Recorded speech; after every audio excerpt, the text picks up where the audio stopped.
Свыше 60 тысяч IT-специалистов, дизайнеров и управленцев в сфере цифровой экономики стали участниками всероссийского конкурса «Цифровой прорыв», региональный этап которого завершился по всей стране. Сильнейшие команды смогут побороться за призы в финале конкурса осенью этого года. Подробности у Юлии Великодной.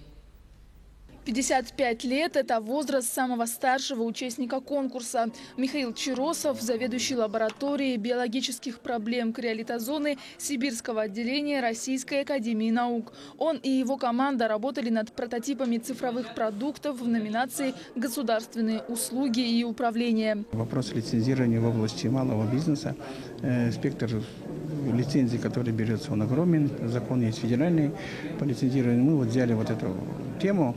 Она довольно злободневная, очень важная, нужная. И государство, видимо, посчитало, что с помощью населения, айтишников можно улучшить вообще ситуацию, автоматизировать, ускорить. Я не являюсь айтишником, но кое-какие компетенции, мои знания в команде будут востребованы.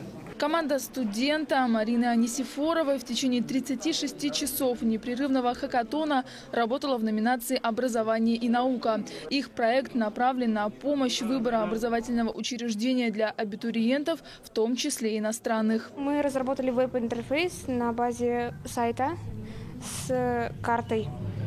Получается, как только мы заходим, сразу у нас открывается карта и дается возможность увидеть, где какие вузы расположены. И выводится список, по которому мы можем выбрать по специальности, по каким-то особым критериям. Главная цель – найти новые кадры для цифровой экономики по всей России. По результатам участники смогут запустить бизнес, получить работу в ведущих компаниях страны, выиграть денежный приз для команды в размере $500 000 рублей. Мы в республике будем внимательно смотреть за теми наработками, которые появятся, безотносительно того, будут ли они в финале или будут ли они только по результатам сегодняшнего и завтрашнего дня у нас в Якутске.